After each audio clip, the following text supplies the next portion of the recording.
lain ya untuk materi kalian. Selamat pagi semuanya. Perkenalkan, jadi nama saya Niputu Aiputri Mahadewi. Pada pagi ini saya akan membawakan lecture dengan topik trigeminal neuralgia atau kalau kalian lihat di layar ketik dulu Rex.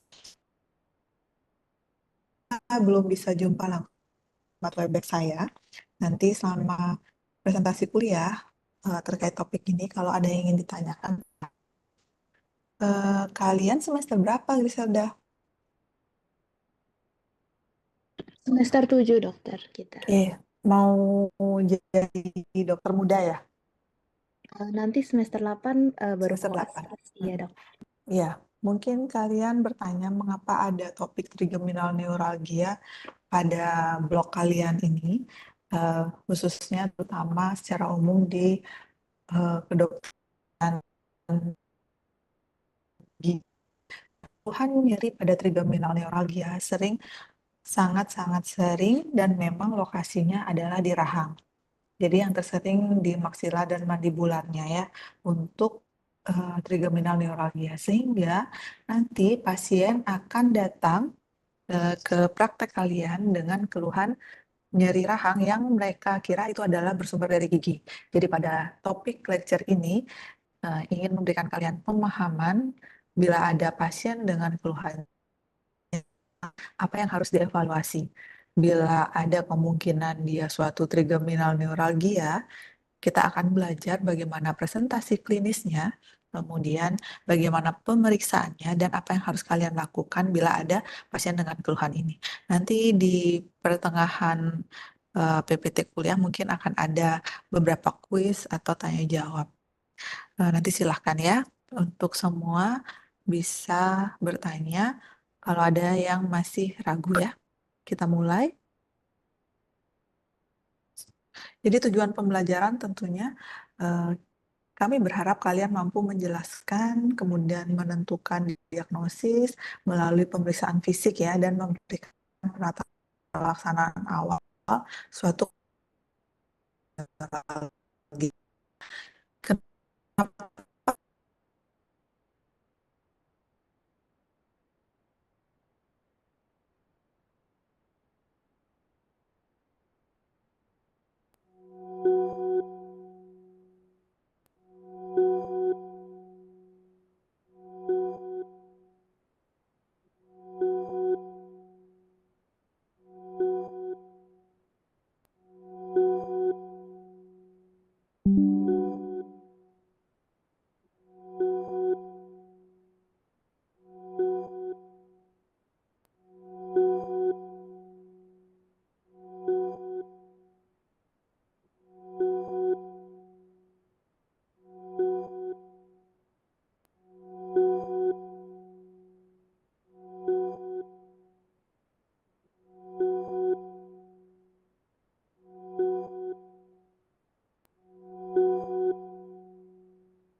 Sedangkan hiperalgesia sendiri artinya merupakan sensasi nyeri yang berlebihan dari stimulus nyeri ringan. Harusnya nyeri itu ringan pada pasien yang normal.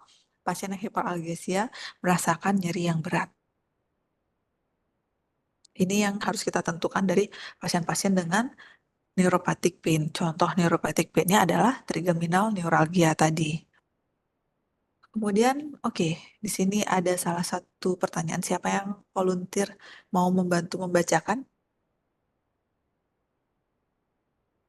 Mungkin saya bisa membacakan, dokter. Oke, boleh, silakan. Pasien mengeluh wajah nyeri yang terjadi saat disentuh atau terkena angin. Klinis neurologis pasien di atas adalah A. Allodynia atau B. Hiperalgesia. Oke, makasih Griselda. Kira-kira apa yang lain? A atau B? Apakah sentuhan dan angin suatu pencetus nyeri pada orang normal? Jawabannya kan tidak. Jadi dia sensasi nyeri itu muncul dari rangsangan tidak menimbulkan rasa nyeri pada orang normal. Kira-kira A atau B? Jawabannya adalah Izin menjawab, dokter. iya. Eh, untuk jawabannya allodynia, dokter. Iya benar. Namamu siapa, Dek? Agatha ya? Agatha. Nggih, dokter. Oke, terima kasih Agatha ya. Kita lanjut ya.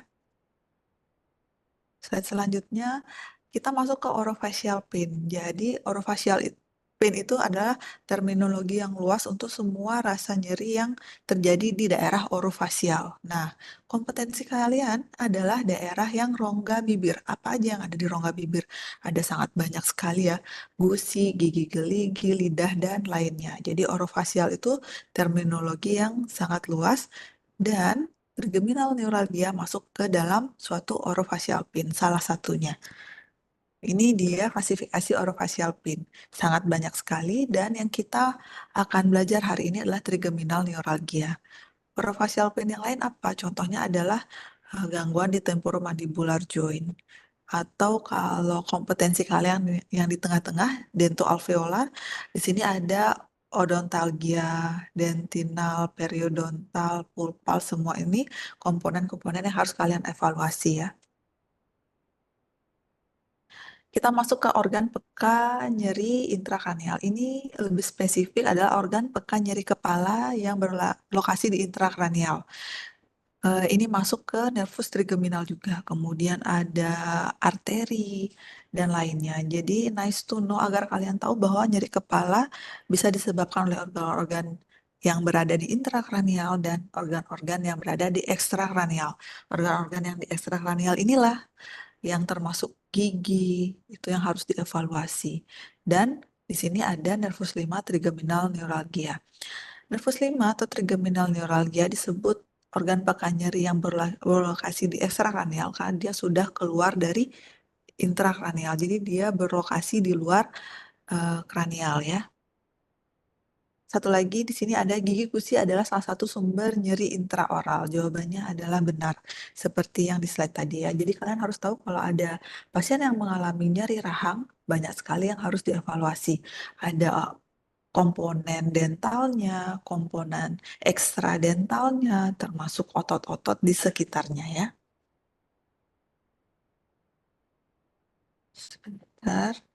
Kemudian kalau ada pasien dengan nyeri rahang, apa aja nih dok yang harus kita evaluasi? Kita bagi dua, yaitu komponen ekstraoral dan komponen intraoral. Komponen ekstraoral tentunya visual inspeksi. Kalian lihat dulu rahangnya simetris nggak di tengah. Kemudian kalian raba atau palpasi kelenjar-kelenjar di sekitarnya. Karena ada kemungkinan pembengkakan kelenjar di sekitarnya yang menyebabkan nyeri juga. Yang kalian harus evaluasi lagi ekstraoral adalah muscle of mastication-nya, otot-otot pengunyahnya. Masih bisa mengunyah dengan baik nggak sisi kanan kiri, termasuk area leher dan kepala juga. Dan tentunya harus dievaluasi pergerakan dari temporomandibular joint-nya. Apakah pasiennya masih dapat mengunyah dengan baik, membuka tutup rahang dengan nyaman, seperti itu. Komponen intraoral yang harus kalian evaluasi tentunya ada hard tissue, kemudian ada dental patologi dari komponen gigi gusinya, serta eh, mukosa oralnya. Jadi semua itu harus dievaluasi. Saat nanti kalian menemukan pasien trigeminal neuralgia, semua komponen intraoral ini adalah dalam kondisi yang baik. Tapi tapi tidak tampak gambaran patologis yang menimbulkan nyeri. Namun pasien dengan jelas mengeluhkan nyeri tersebut. Jadi sebelum menegakkan suatu pasien kalian adalah trigeminal neuralgia, tugas kalian nanti sebagai dokter gigi adalah memastikan komponen intraoralnya dalam kondisi yang baik semua. Oke, silakan. Ada pertanyaan sebelum kita lanjut? Ada pertanyaan? Tidak? Mungkin belum ada dari teman-teman gitu. Oke, kita lanjut ya. Nanti kalau ada pertanyaan silakan ya raise hand-nya. Ada satu case di sini. Siapa volunteer yang bisa bantu saya membaca case-nya? Silakan.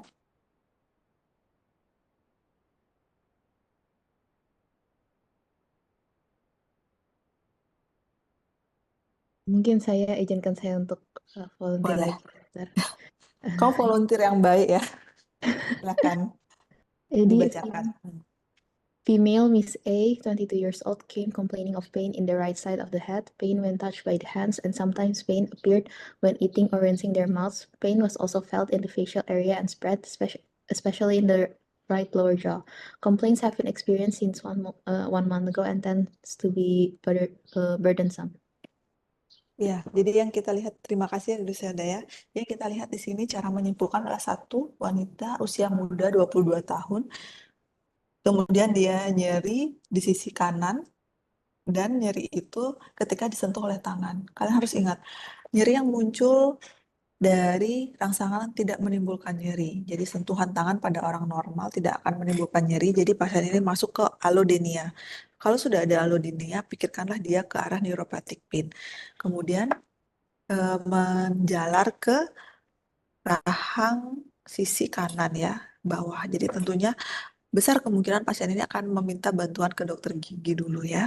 Dan tugas kalian adalah yang tadi, mengevaluasi komponen intraoralnya ya. Kita lanjut, masuk ke trigeminal neuralgia.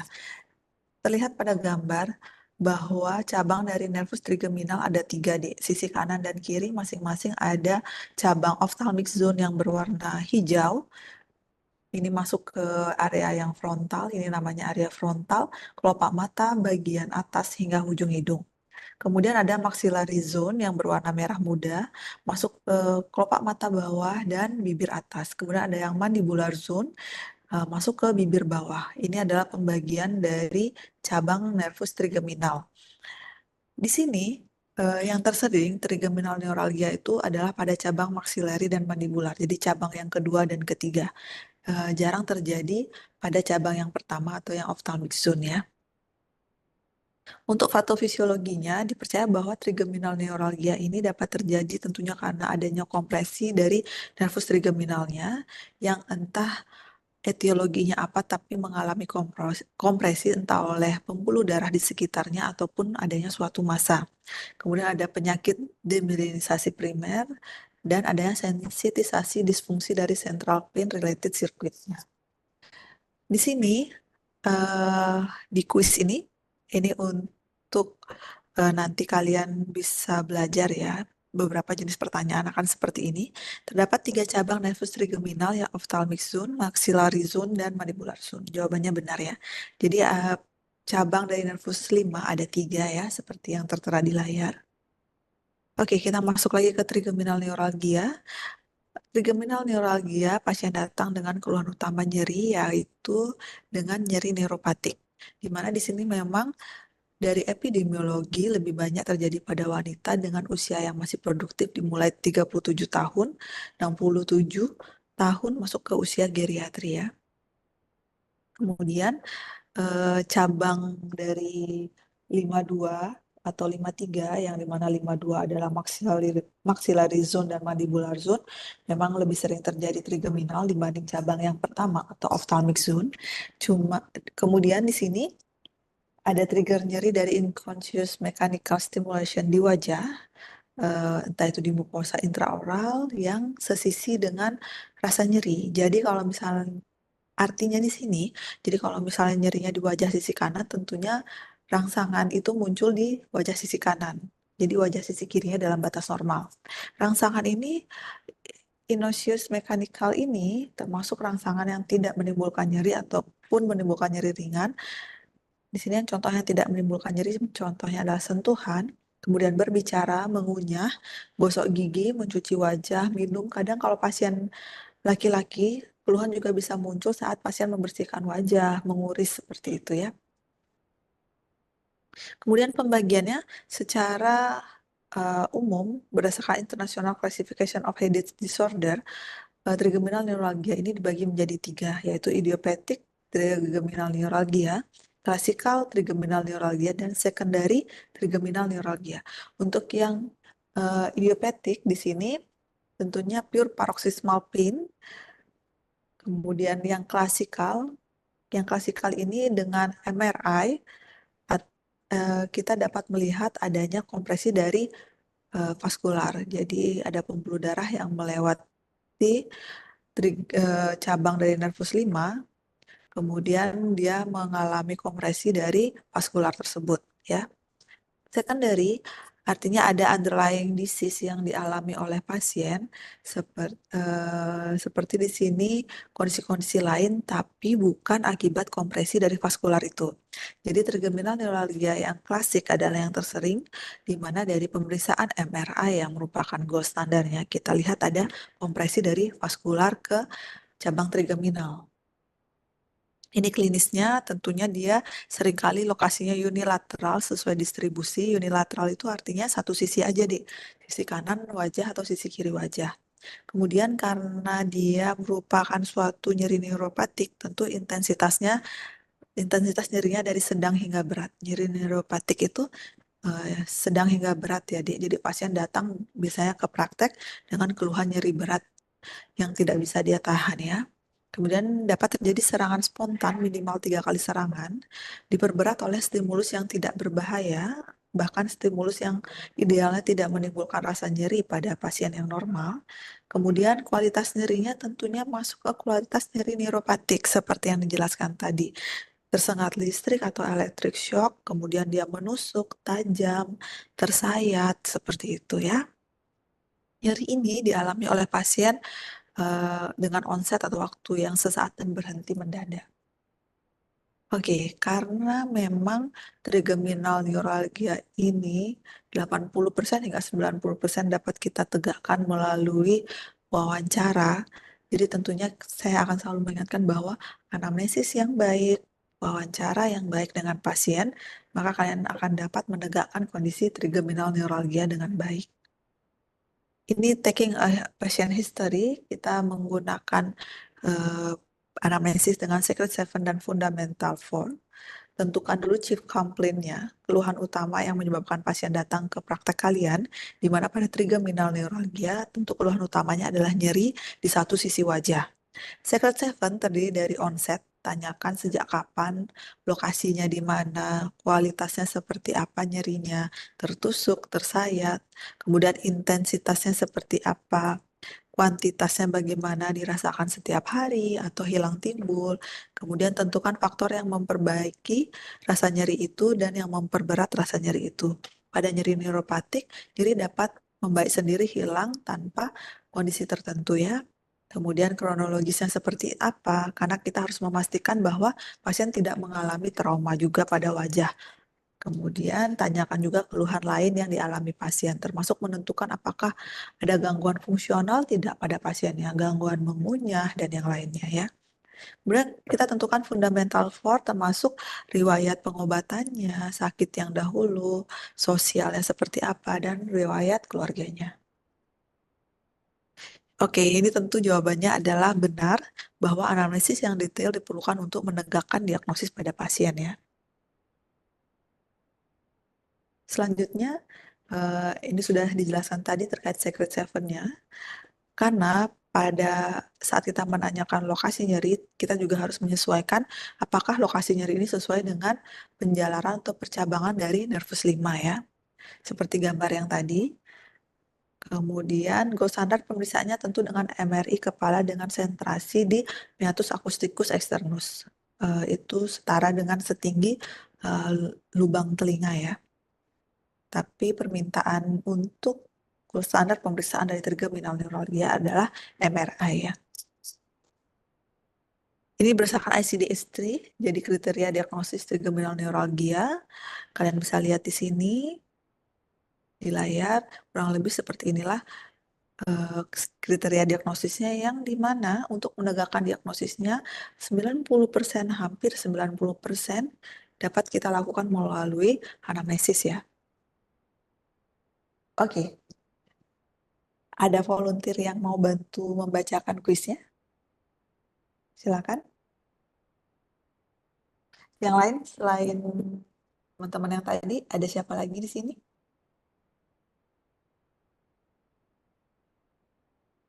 Nggak apa-apa deh, silakan.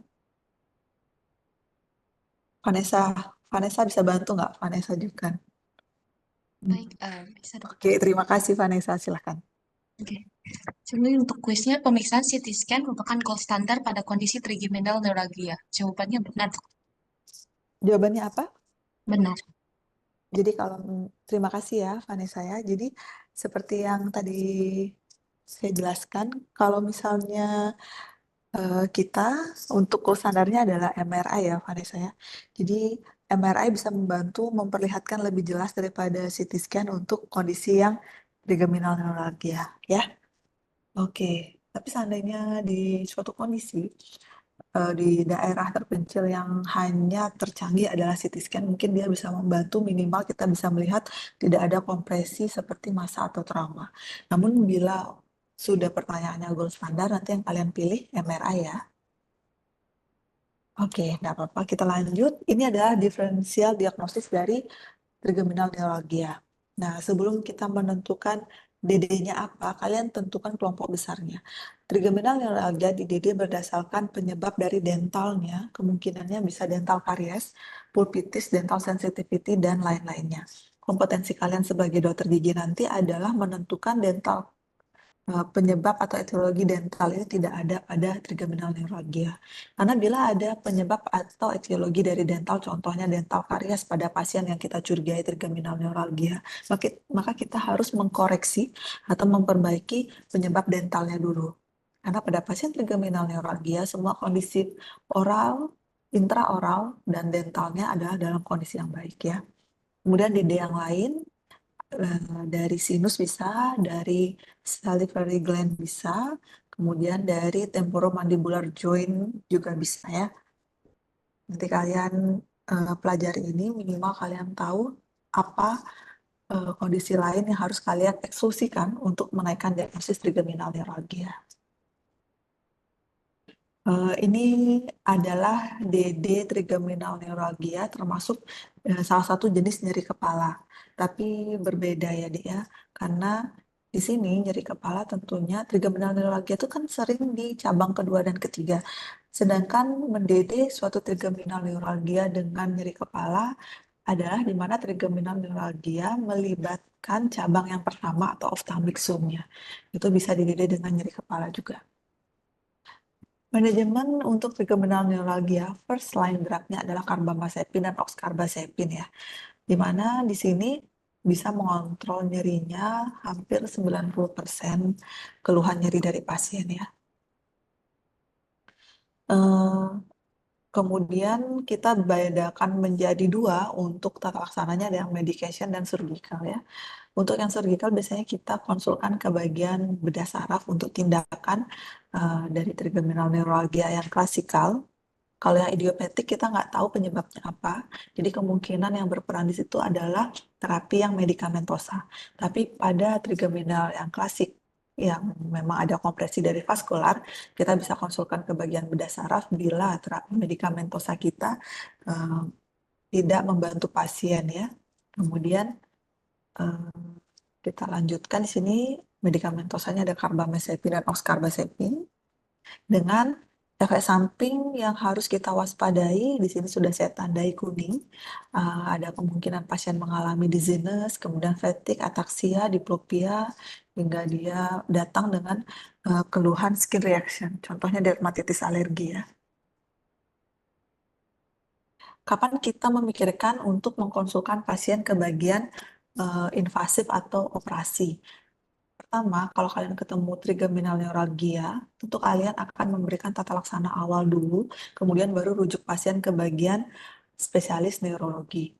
Di spesialis neurologi, pasien akan dicoba ditangani dengan medikamentosa atau non-invasif dulu. Kita evaluasi terapi kita bila terapi medikamentosa tidak memberikan efek yang signifikan kepada pasien, terutama pada pasien yang sudah ada MRI-nya dengan trigeminal klasik atau secondary seperti ada masa, maka kita akan konsulkan ke bagian bedah saraf ya. Dengan beberapa intervensinya seperti yang kalian dapat lihat di layar ya. Oke, sebelum lanjut, apakah ada pertanyaan?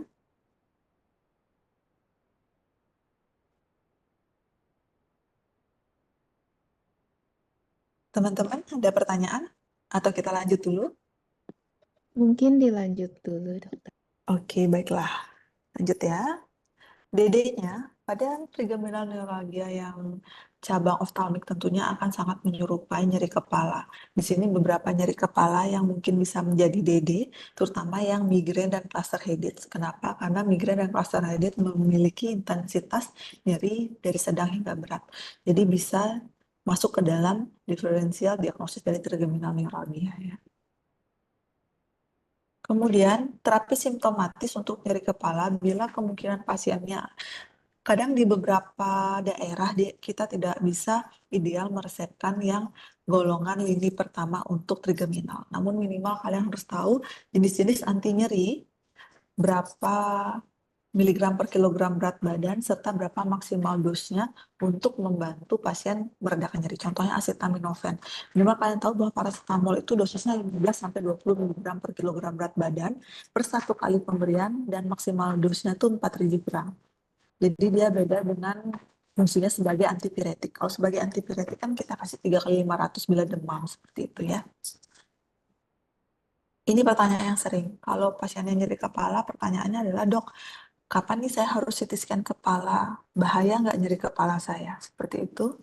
Ini adalah contoh-contoh kondisi yang harus kalian waspadai pada pasien dengan nyeri kepala, termasuk bila curiga pasiennya ada ke arah suatu keganasan, di mana dia usianya di atas 50 tahun, kemudian nyeri kepala terberat yang dia alami sepanjang hidupnya. Kemudian kalian melihat ada kelemahan separuh tubuh, datang ke praktek dengan jalan menyeret, nyeri kepala yang berat hingga kejang. Ini semua harus kalian sarankan untuk ke UGD ya, untuk dieksplorasi kemungkinan kondisi sekunderi yang lain. Oke, selesai untuk trigeminal neuralgia. Apakah ada pertanyaan?